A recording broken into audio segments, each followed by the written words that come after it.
Welcome back. Today's podcast is your 10 easy way or your 10-step process to make your listing sell fast. Now, some of you are saying, Tim, all listings sell fast. Well, you might think so, except if you had paid attention to the number of expireds that are now starting to creep back into every real estate market. So I will strongly encourage all of you to actually open your eyes to the fact that the listing opportunity, especially if you're focusing on expired listings, is really swinging back in a meaningful way. And this is not one of Julie's points for today, but I'm going to give this to you as a sort of advanced coaching.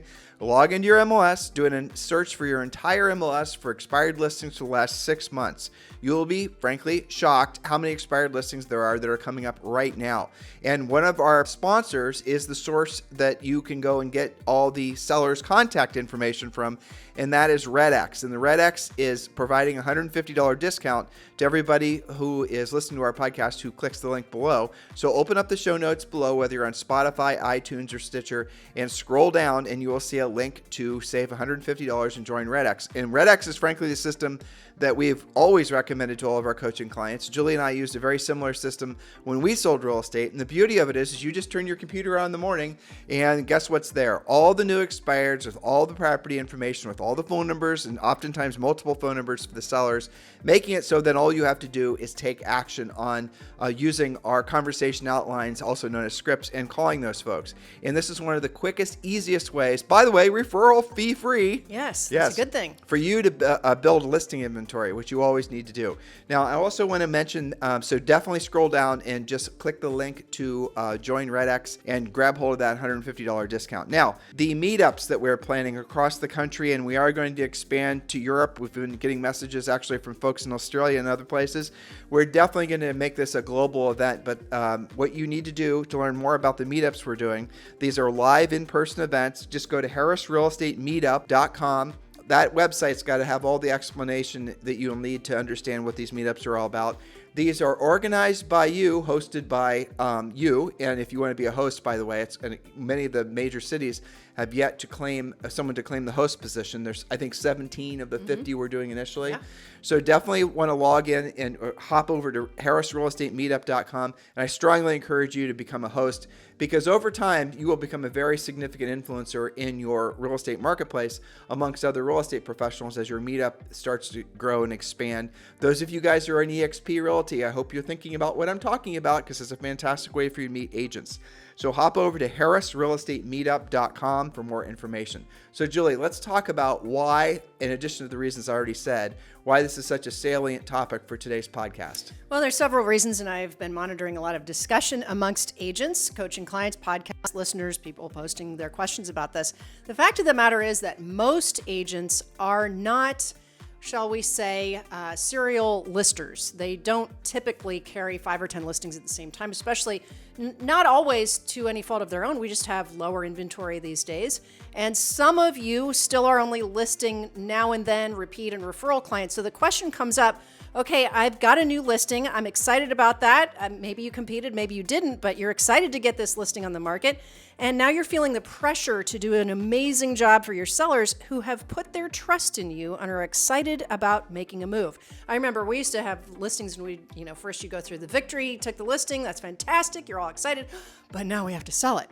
So that freaks some agents out from time to time. And by the way, there is a process for doing this, so the seller frankly doesn't want to fire you, because if you don't do this process correctly, what's going to happen is the seller is going to frankly, say, well, listen, you told us this price, you told us this, the other thing. Overpromised, under-delivered. Or you didn't necessarily, overpromise, though some of you are going to make that mistake and under-deliver. Some of you just didn't make it clear how the process of selling your home works. And I'll suggest to you that, to Julie's earlier point, that comes from the fact that many of you have been selling real estate in markets where you haven't had to really worry too much about price reductions in a meaningful way. And obviously that's changing. And the earliest indicator that all of you should be watching, as I said a second ago, are definitely the number of expired listings. If Julie and I, we get this question from time to time, if we were selling real estate again, what would we do for lead generation? 100% we would do expired listings, and we do centers of influence and past clients. Those would probably be the only real spokes we had to really focus on, and all the other spokes would be optional, including, guess what, branding, marketing, social media, and the rest of it. So if you're really good at expireds and you're really good at centers of influence and past clients in all markets, you're going to do incredibly well. That's right. So this is 10 easy ways to make your next listing sell ASAP. And some of you can apply this to existing listings that haven't sold yet. The fact is that all sellers expect the same things from you, whether they are a repeat client, a referral, relocating executive, a luxury homeowner, or a first-time seller. What they want is the most money for their home in the least amount of time with the fewest hassles and stress to them. So your job is to deliver that. Preparing your next listing so it shows like a model home is your goal. Even if you have little competition from other homes for sale, it is your job and the seller's expectation for you to market, advertise, show, and sell their home in its best light. And the more competition you do have, and all indications are that we are seeing more inventory online week after week. It's been building since the holidays. We are having more competition. It becomes even more critical to show the best versus the other homes, to have your listing show the best. So top 10 things. You are going to start by discussing with your seller clients that the way they live in their home when it's for sale is different than how they live in it when it's not for sale. Then you're going to create your checklist based on these action items. And by the way, listeners, this is also known as your listing plan of action. It is part of your pre-listing package.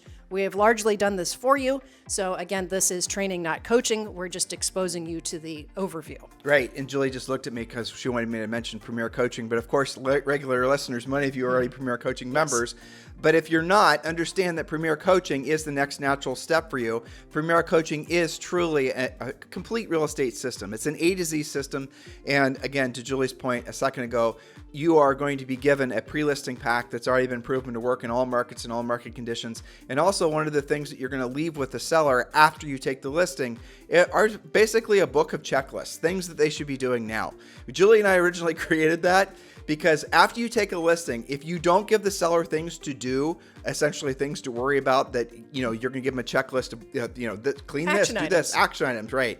They're going to worry you. In other words, they're going to call you. They're going to micromanage you. They're not going to know what they're supposed to do. So you got to tell them what to do. Otherwise, they're going to emotionally feel like you abandon them. Yeah, it's almost anticlimactic, right? So the sign goes in the yard and you had your big meeting and they're getting ready for showings. Well, now what? So we're going to give you the overview to this today to get your gears moving. And then, of course, coaching will plug the gaps there. For those of you in Premier Coaching, isn't it called, I don't know. The listing plan of action. It's part of the pre-listing package. But isn't it also part of the complete home selling guide? Yes. Okay, there you go. So there you go. So log in Premier members and make sure you're utilizing all these tools that we've created for you. By the way, have all this stuff done ahead of time so that when you actually get a listing call, hopefully like right now you're listing this and you're going to get a text that Bob wants you to list his house. That's not the time to prepare for your listing appointment. You want to have all this done ahead of time. Yep. Our best coaching clients usually have at least 25 pre-listing packs and everything ready to go. In other words, they're already sitting in their office or even better in their car so they can be incredibly urgent with getting these out. That's how to actually think. Whatever your number of listings that you need to take this year, you need to move ahead on creating your pre-listing pack, your listing plan of action, all these things we talk about in Premier Coaching. If you want to join Premier Coaching, I got great news for you. You can join now for free. Just scroll down below and click the link to join Premier Coaching. It's in the show description or down below along with our notes for today's podcast, or you can simply go to premiercoaching.com. All right, so how do you prepare your next listing, or maybe one that you're sitting on that should have sold already? Number one, buyers make their decision on a home in two places. First, from the street based on curb appeal, and second, in the foyer as soon as they enter the home. Make sure both places shine. It can net your seller thousands or tens of thousands more when you do this right, not to mention a faster sale. So I have 3 little points here. Number one, landscaping may need to be upgraded, spruced up, remulched, or weeded, or in some of your cases, de-iced, depending on when you're listening to this.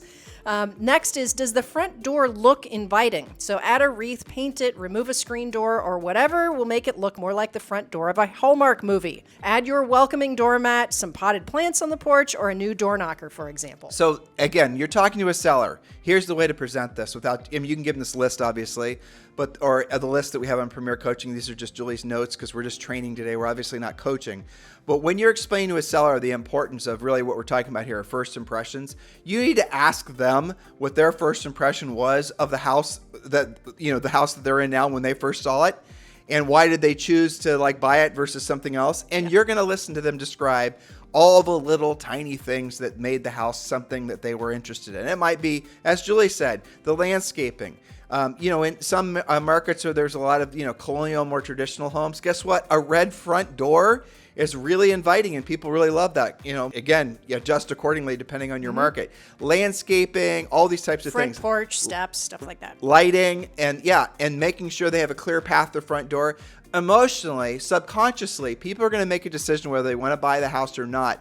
And while they're sitting in the car, assuming they're riding along with you, they don't make the decision after they've gone through the whole entire house. Emotionally, they've already latched on to the house. The house, once they've fallen in love with it, frankly, from the street, unless there's something really bad on the inside, they're probably not going to change their mind. And they don't say it like that, but you can feel it when there's an emotional switch that gets flipped. Or the opposite. They may say, I don't know, maybe we don't need to see this one. Well, exactly. So if you've got a seller, you need to explain it both ways. You need to explain, like it or not, right or wrong, people make most of their decisions based on first impressions. So moving on, this is all still point number one about buyers making that decision. First to see it and then to buy it. Next we have in the foyer, and the goal is to have a bright, spacious feel. No coat trees, no furniture, no clutter. Remember, you'll have an agent, one or two buyer clients, and maybe their kids walking in for the showing. It can't feel cluttered or congested. They're imagining having friends over and being proud of their home. See, that point's really difficult, and I'll tell you why. It sounds simple, but it's not. If you have a coat tree by the front door, let's assume you have 3 full-sized adults. Right. Okay? Maybe wearing coats and purses too. Exactly. And maybe there's 4, right? Who knows? And if that foyer in the entry to that house feels tight, even if it's not tight, architecturally it's designed perfectly and it's large, but there's a table there. There's a place that people put their shoes. There's a coat tree there. Kids' backpacks. All this around. garbage there. And what's going to happen is just going to emotionally feel constricting.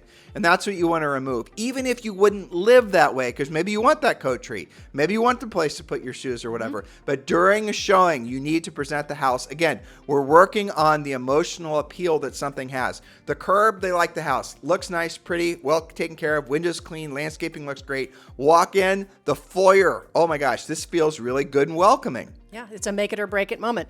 Okay, number 2, similarly, remove excessive furniture so the floor plan makes sense and it's not hard to get around. Again, imagine those 3 adults wearing their coats and purses walking through each room. Are they dodging too many chairs and ottomans? That can confuse them. Again, it can feel congested. So we're going to give you a little bonus tip here. One of the things that is on Premier Coaching that we will suggest all of you use is you need to get a basket and put it by the front door. And actually, when Julie and I sold real estate, her dad, after he retired from being a physics teacher, actually started working for us. And he's the one that came up with this idea. So Noel, credit to you. Yes, that's right. It was a basket. And inside the basket, he had put a bunch of medical shoe covers. Which you can get on Amazon. Yeah, you can get them on Amazon. They don't cost anything. And he'd wrap them up in little rubber bands or bows or whatever. And he put them in a nice basket. And there was a sign on the basket that says, "Please protect the floors that might someday be yours." Now, I want to, guys, just for a second, I want you to think about that little simple idea. First of all, if you're in most of the country right now, or if you're, half the country during the winter, it's obviously not very, what would we call it? Floor friendly. Exactly, floor friendly. So that right there is going to make a big impression. But I want you to think of all the other, we're dealing with a lot of, subconscious thinking here.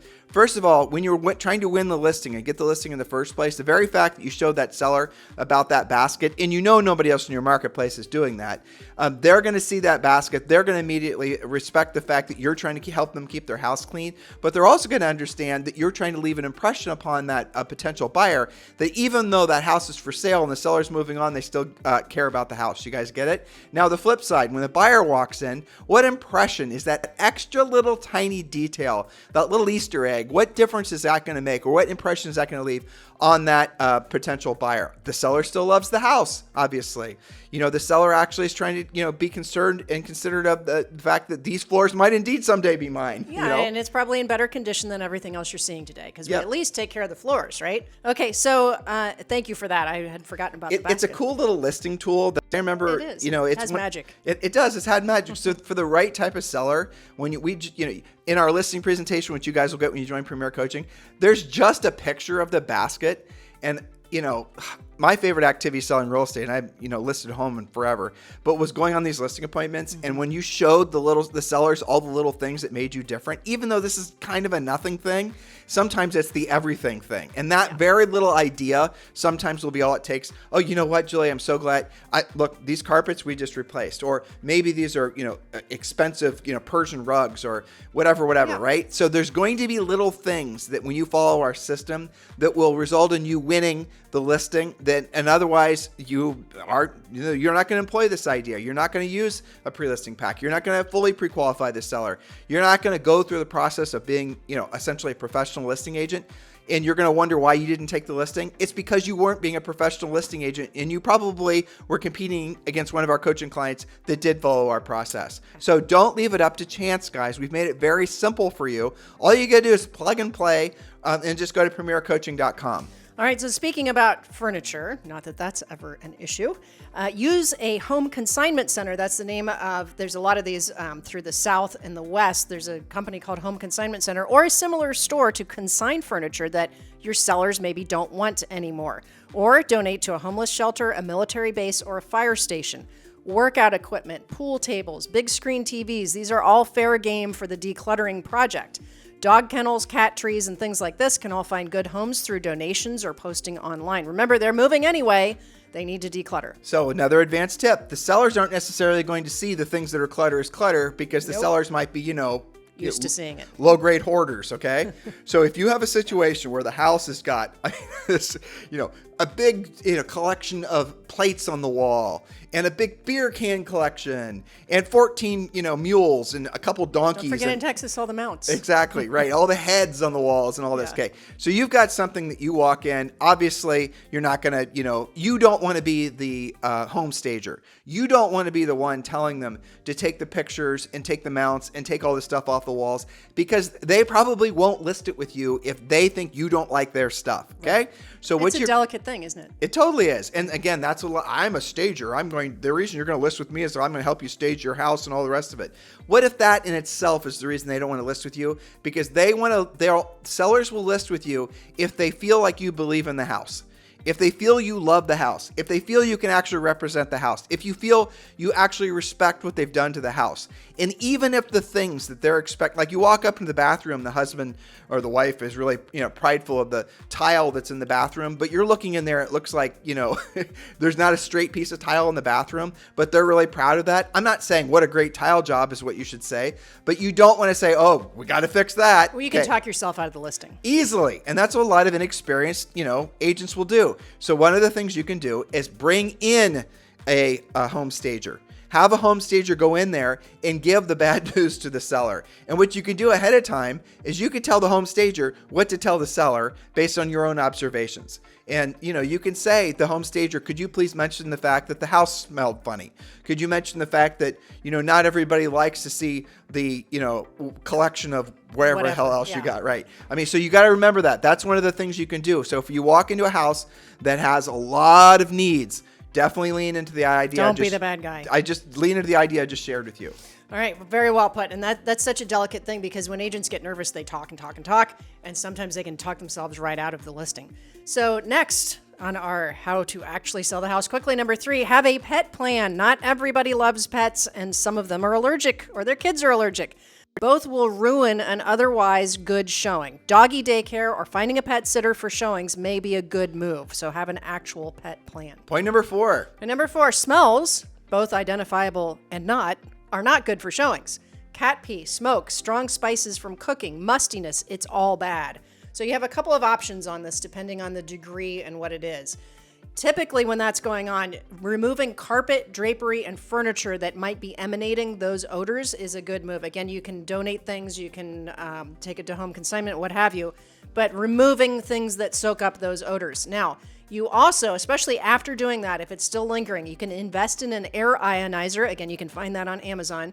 And run it in between showings to eliminate lingering smells. Add this to your toolkit for any listing with these issues. Now, just let me describe what it is. Yep. If you go to Amazon, it's not very expensive. It's a box. It's probably 6 inches by maybe 10 inches and it looks like something that someone made in shop class in like 1982. It's a little machine, basically. Yeah, it's a little machine, but it really, really does work, and it really will remove stink. You might need to run it for like 24 hours to get all this stink out, depending on what you're dealing with. But you want to do that to help prep the house. Now, here's a little, little surprise for all of you. You can also explain to the seller that you're going to loan them your home, de-stinker, basically, and that in itself will get you the listing. Again, it's these little things. Yes. And when you add all these little things together, it equals you getting the listing contract signed. If you walk into any part of the house, like if you're in a part of the country or the world really, where there's basements or any kinds of cellars, nobody likes a musty smell. You don't like a musty smell. Run one of these, because must equals mold. So run one of these little de-stinkers, this home, what is it again? It's an air ionizer. Okay. Yeah, run one of those things. And again, you'll be shocked how frequently, because when you're smelling must and mold, you're actually smelling real must and mold. They're little stinky, It's not good for you anyway. It's not good for you. And they'll know it. So all these little tiny things are going to make it so that you are going to have an advantage on a listing agent or a competing listing agent who maybe just shows up late, wearing their flip-flops. Takes the business for granted. Exactly. Yeah. Go ahead. Well, sorry. and you mentioned basements. I should have had this as 0.4.5 maybe. Also dehumidifiers for basements, because you can run the ionizer all you want. If it's still actually a wet basement, you're going to have trouble. So that's something to look in as well. And those of you who have vacant listings, make sure that you're stopping in and checking for this kind of odor issue as the house sits. Point number 5, get the home pre-inspected. And this is a great point. Thanks for including it. Julie. Yes, get the home pre-inspected and remedy any items that could wreck the deal later on, because, we know you love home inspection remedies. HVAC, plumbing, electric, and safety items are the most important, and most home inspectors will do a limited home inspection for less money on all the major mechanicals. And then you can change all the furnace filters, knock the dust off the hot water tank, and check for mold in the basement and crawl spaces. You can offer a copy of the inspection along with receipts of any recent repairs when you start showing the home. Mention it in the agent-to-agent comments in the MLS. Now, you can blow up this point depending on what you're dealing with the house. So let's say that the house is older and it has an older roof, and the seller is worried and you're worried that that's going to come up in the home inspection, and we're not really sure what's going on with that. Have a pre-roof inspection, and maybe it just needs a few minor repairs. Then you can say, look, we had the roof already looked at, and these 3 things were fixed. So the roofer said that it's got at least 5 more years on it. And by the way, if you're in a part of the country that gets hail, even the slightest bit of hail damage will result in a new roof from every homeowner's insurance policy out there. Yep. So, ask if there was a hailstorm in the last 6 months and things like that. And then guess what? That house is going to get a new roof. I do want to add to that point, Julie. Can you explain to them how they can put a home warranty on the property to protect the seller? Again, that becomes an advantage to the prospective buyer when they're purchasing the house if there's a home inspection that was done and a home warranty on the house. And again, I want you guys to think about this.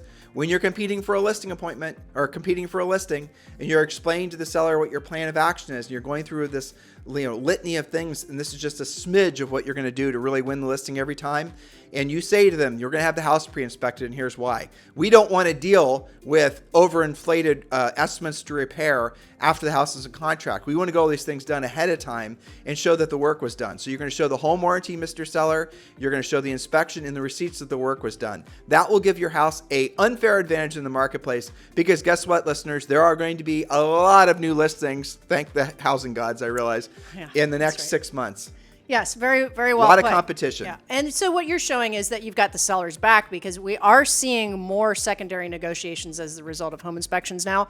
So you don't want to have to go through that. And you can have a home warranty put on the listing at the time that you list it. And yes, that means if the furnace is found to be faulty, the home warranty will cover the furnace. If there's any major mechanical problems, the seller is going to be, I don't think a home warranty costs, I don't know, $400 now? $400 to $500 depending. Yeah, so their seller's coverage, if I remember correctly, is That's less. Right. Yes, and we have a whole generation of agents who didn't deal with home warranties because they were deleted from offers. So a lot of you guys listening have no clue what we're talking about. So talk to your broker, or, we use American Home Shield on our rental properties. That's my favorite because we used it on our listings. What do they charge per year for that? On rentals, we're paying $35 a month per house, but on a listing, it's usually $425 to $550, depending on the size of the house. Like if you have 3 HVAC systems, it's going to cost a little bit more. And AHS covers plumbing, electrical, Major mechanicals. mechanicals. Not the foundation and not the roof, but Right. everything else. Or windows and doors and things like that. Exactly. But the stuff that comes out in a home inspection. Okay, so look into that. Point number 6, create an amazing home brochure with professional photos. Oh, I know the house is going to sell itself in 32 seconds, and why would you screw around with that? Because you're doing the job for the seller, you're trying to net them more money in less time, and you're supposed to be the professional agent that you presented yourself as during the listing presentation. So yes, create an amazing home brochure. Don't call it a flyer. If you can't personally create these using Canva or another method, find out who the top luxury agents in your market use and consider hiring them. It does matter. It can be the difference. I remember you and I used to compete using that. So yes, we did. And that's exactly what I was about to say. Again, when we're on a listing appointment and you're competing, which you will be all the time, you want to show the seller what the other agents are doing for home brochures in the marketplace. Now, some of them are going to have great ones, so you better make yours just as good, if not better. But for the most part, you're going to see, especially coming out of a seller's market for a long period of time, that most agents weren't doing home brochures at all. Or it'll just be the MLS printout. It'll be something garbagey. So you can show the seller that and then show them yours. Now, advanced coaching for those of you who are in eXp Realty. And yes, Julie and I are proudly associated with eXp Realty, one of the smartest business decisions we ever made. And yes, if you're interested in joining eXp Realty, Julie and I'd love to be your sponsors. Just text me directly at 512-758-0206. 512-758-0206. Or you can go to the link below and click and learn more about our eXp Realty group. But those of you who are in eXp Realty now, eXp has an amazing marketing department that has all kinds of different brochures, all kinds of different templates, all kinds of different, website brochures, beautiful, very professional. And eXp Luxury, if you're dealing with higher end property, obviously has a lot of stuff that's specifically marketed and geared towards higher end real estate. So definitely leverage what eXp has to offer. For those of you not in eXp, Julie and I strongly encourage you to consider it. The link to learn more about our eXp Realty group is below. Or if you're ready to land the plane and you're ready to join, you're just looking for a sponsor that will be incredibly proactive in your success at eXp Realty, please do consider texting me directly at 512-758-0206. All right, point number 7 in actually getting the house sold quickly for the most money is preview the competition the day before, a couple days before you launch your new listing. Make sure your pricing is still accurate and you know what the potential buyer for your listing is also considering. Your price has to make sense versus the competition. In some cases, you may want to take your seller client along for these showings so that you're all on the same page regarding pricing. Now, are there other listings or new construction actually offering seller incentives like buying down interest rates or contributing to buyer closing costs?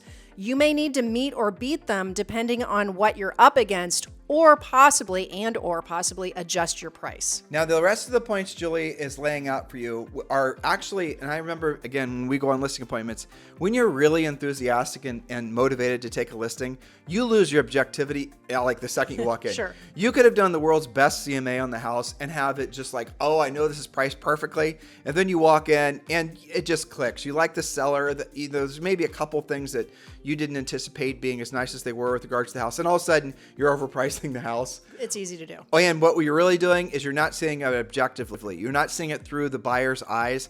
So again, you will change that approach as you become more experienced, because then you'll realize little things that you're letting get by you because you didn't ask the seller to fix those little things are the very reasons that the potential buyer doesn't want to purchase the house. And then, before you get to your next point, sure, I'm going to share with you guys a true story. And I'll never forget this, because it really did. It's our first year in business, and this was a great education for me. I was working with these buyers.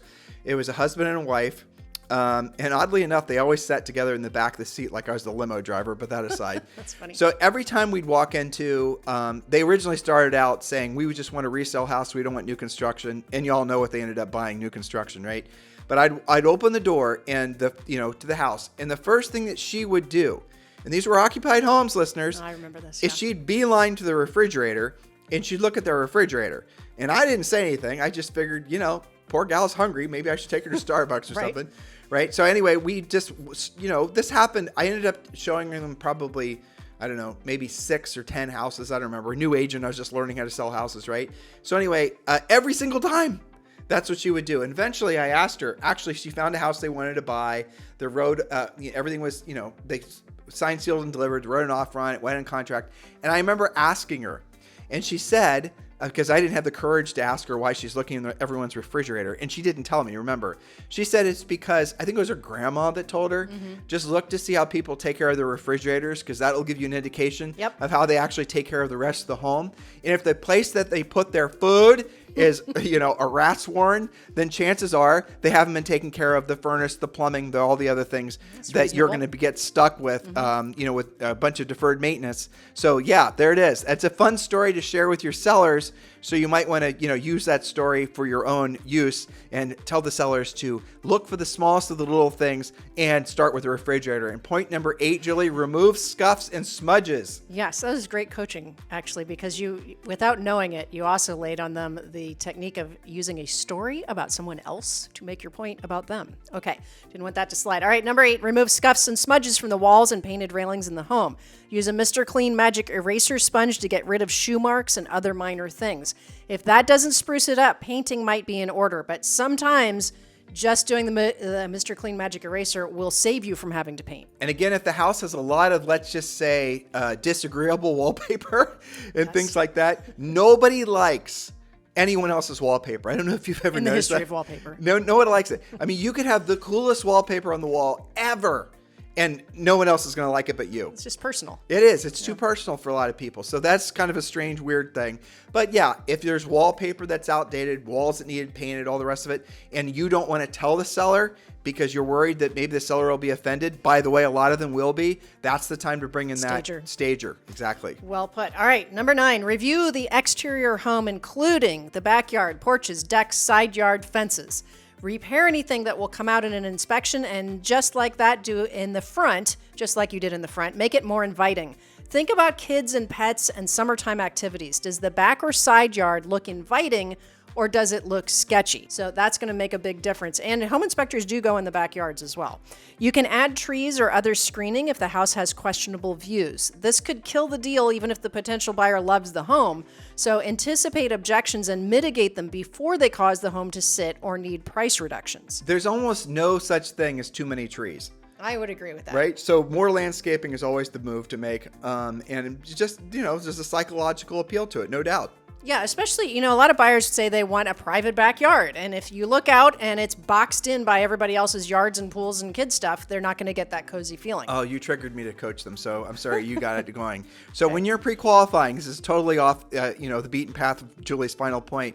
But one of the things we teach you in Premier Coaching, when you are pre-qualifying the buyer and you're asking them all the questions and you come across a buyer that says they want to have a certain size lot, maybe it's, it's usually like, I want an acre, I want 5 acres, I want now, and you'll find in most cases, they've never had a lot of land before, so they don't really know what they're asking for. They're just sick of one thing. And that one thing is their neighbors. That's really why they're moving. They want to have privacy. So here's what you say when you hear that, because you will hear that a lot. Yeah. You say this, Mr. Buyer, listen, I appreciate that. And I hear that a lot. Obviously privacy is really important. You've had a long day. You want to come home and sit on your deck or your backyard. You want to chill. So what matters more to you? If I find you a property that has a really private lot, that has like really nice trees where your neighbors aren't all on top of you, you don't hear what's going on next door, 3 doors down, does that have the same positive effect that, say, for example, having 5 acres has? Because I have to say, most people that say they want acreage, really what they want is privacy, unless you're going to raise mini donkeys or horses or sure. And don't forget, cows. Mowing 5 acres isn't free either. And they're not taking into consideration the fact that every single weekend, their new hobby is going to be taking care of the 5 acres. So I'm just asking you, Mr. Seller, would you consider properties with smaller lots, but were very private? And Mr. Buyer, and see what they have to say. Very well put. Great coaching. Okay, so number 10, make sure your description in the MLS and all sites is compelling and makes an agent or a buyer be dying to see your listing. They'll see it first or next. Now, here's something that drives me crazy. This language that means nothing. Open and airy floor plan or neutral decor. That just sounds boring, right? I mean, that's good. That's better than droves and droves of wallpaper. But this is a very common thing that agents say, open an airy floor plan. Well, if you get stuck on this, ask ChatGPT for help on your descriptions. Of course, you have to prompt it to have something to work with. But you can also borrow language from other sources that are more descriptive than you might be until you get the hang of it. Would you want to show it based on your description? And this comes in different flavors. One of those is no description, because the agent was just being lazy. It could be something that makes me not want to see it, like on the bus line. Like, that's the only thing you can say about it. I'm not dying to see it, right? Or a lot of language that doesn't really describe anything and just sounds very plain vanilla. Well, so we've had coaching clients that have been using ChatGPT, since day one when it came out to write their home descriptions. So you need to learn how to use prompts. And essentially what a prompt is if you're asking the ChatGPT to write a home description for you, you're going to have to give them the bullets. You're going to have to say, the bedrooms, the bathrooms, the neighborhood, description of the neighborhood, the attributes and things like that for it to do any kind of decent job writing. Right. But I also make another suggestion. I had a coaching client do this and it really does work. Give ChatGPT a permission to write it whimsically or write it with a little bit of, what's the word? A twist. Yeah, a twist. Make it so that if people enjoy reading it, and it'll be something that you can maybe make one of your signature things. Yeah, that's a great idea. I love that. That you'll have sellers that will start I really love this great description, how you wrote it, how you made it really enjoyable to read. Turn it into a poem. That would be hilarious. Something like that. You guys get it? And then what'll happen is you'll have that as a little something to differentiate yourself when you go on listing appointments. It might even get you, seller calls. We did have that. Julie and I have had many, many coaching clients, and in our own experience, where we would write these great descriptions. Julie would write them, and then we would have other neighbors, when they put their houses for sale, would hire us, and they wouldn't hire us just because of the flowery description, but because we made the effort to write a really good description. This is what it really comes down to. If you guys think, I need to differentiate myself because they have a superior brand, because I've got a billion people on TikTok and a billion people on Instagram that are following me. The way you actually differentiate yourself is A, by getting the listing and getting it sold. B, making that seller super happy because you sold it for the most amount of money in the least amount of time with the least amount of hassle, right? And then you've seeded the seller with all these little points of differentiation, like the one we just described, because the neighbors and the future prospective sellers, they're all paying attention to what you did too. It's these tiny little differences that are almost, obviously we're going to teach you how to present all these points, but are almost too frequent and almost like little Easter eggs that are all embedded, are all going to become part of your listing process that will make it so that you truly are unique in the marketplace. This is the groundwork that you need to have in place for you to become a very powerful listing agent, especially as we enter into what we believe is going to be an amazing long-term, I won't call it real estate boom, but I will say one of the best real estate markets in the history of the world, or any other world, is what it feels like. That's a tiny statement. Well, I mean. But I agree. Yeah. Definitely. So, imagine that you show up on time or you're early. You have sent a really killer pre-listing package. You've answered their questions. You pre-qualified them. You called them back right away when they reached out to you, or you reached out to them in the first place. You took a professional approach. You asked questions. You took your shoes off in the foyer. You did the shoe cover basket. You showed them how to save money. They thought they had to paint the whole house, but you came with a Mr. Clean Magic Eraser. You did all of these things. You previewed the competition before you gave the final price. You have all of these things. They're going to love you forever, and they're going to send you lots of repeat and referral business. Imagine competing with an agent that's deploying even 10% right. of what we shared with you today. Right? Because this is maybe 3% of what we teach you as a premier coaching client. But imagine competing with an agent that had, let's just say all these 10 points, right? Nailed, right? They were doing every single one of these things. How are you, what are you going to do to make it so that you stand out more to an agent that spent this much time really perfecting the art and science of being a powerful listing agent? And please don't make that overprice the home and under commission, because that's what agents that don't have a lot of skill are stuck with doing if they even get the appointment in the first place. So some of these things you're going to say, oh, well, the last 3 listings I had sold in 22 seconds. I didn't have to do any of that. Well, that's great as long as that lasts until the 4th one doesn't, and you wonder what in the world's going on. And that seller, and I have something else that I wanted to add to this, and I think you'll agree with this.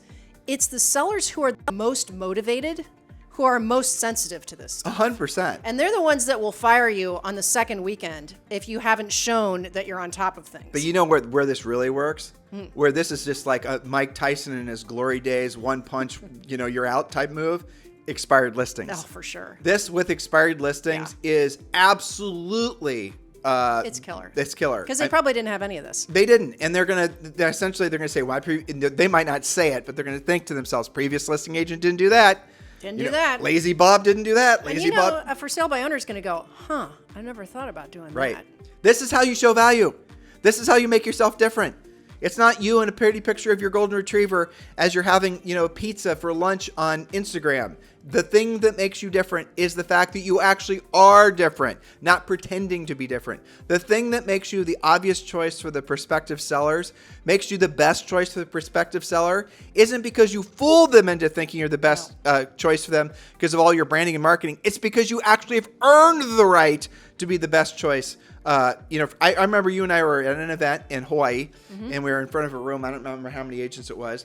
And this really nice guy who he and I keep in contact on Instagram. He was a former FBI agent who got a real estate license. Yep. He stood up and he asked the question. He said, I went on this listing appointment. Now he wasn't a coaching client, so he had the company's canned listing, a pre-listing pack, and the company's canned listing presentation. In other words, nothing about it was really special or unique. It was just about, it was very generic. And I could tell he was a little emotionally distraught, but I'm a real estate coach. I'm not there to, I'm there to tell them the truth, and we are getting paid no matter what. So, I'm not going to hold back, right? So he said, well, why didn't I take the listing? And I said, because in the seller's eyes, the other agent was a better choice. Yes. Because you didn't earn the right in that seller's eyes to be their listing agent. It's that simple. And then we talked about it in front of the group, and we talked about it. He said, well, our marketing and branding here at XYZ Real Estate Brokerage was better than what they had to offer. Well, that may be something you think is important to the seller, but to the seller, whatever your competing agent was offering was more important than your kick-ass marketing and branding. And I remember another meeting we were at. It was in Manhattan. And this lady, similar question. She was sitting in the front row because I remember the stink eye she gave me after I gave her the answer. I remember this too. And she said to me, we were talking about marketing and branding, marketing property. And then she's, that's all she wanted to talk about was brochures and pictures and all the rest of it. I said, so let me ask you a question.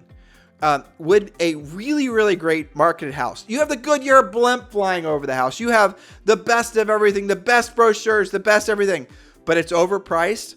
Is all your marketing and branding in the world going to get that property sold if it's overpriced? It obviously has competition. Will the buyer walk in and go, holy crap, look at the brochure? I know it's overpriced by 20%, but I don't give a damn. Look at the brochure. No, right? Then I asked her the question. I was much nicer, believe it or not. I asked her the secondary question.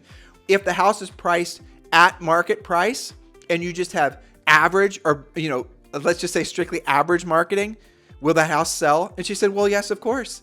I said, well, if the house is even priced a little bit below what the buyer's expectations is, what do you have then? She said, you have competing offers. So I said, why are you focusing so much on the marketing and branding? And she said, well, because it's included at our brokerage and it's something that we get for free and it's something that we're told every seller wants. Well, what every seller wants is they want their house sold for the most amount of money, for the shortest period of time, with the least amount of hassle. That's what your job is to deliver to them. And then she was essentially, and she was very cooperative with opening her mind to it, was the fact that she didn't have the skill set to know how to deliver on getting the house positioned correctly. She didn't know how to talk to the seller about price or condition or location. She didn't have any skills, basically. She was a low-skilled agent who was getting most of her business from centers of influence and past clients. And, as the market starts to change, those of you who are centers of influence and past clients based, you will still get those call outs, but guess what? Now you're competing against agents who have skills, and you won't just get those listings automatically. The sellers are going to start becoming very particular who they list with. That is the nature of a market like this. See that as an enormous opportunity. Get your game on. Join Premier Coaching. Go to premiercoaching.com. So listen, guys, thank you for keeping this number one listen to daily podcast for real estate agents in at least the United States. It is truly our pleasure and our honor. Your next natural step is for all of you. You know what I'm going to say, don't you? To join Premier Coaching. Have a fantastic day. We'll talk with you on the show tomorrow.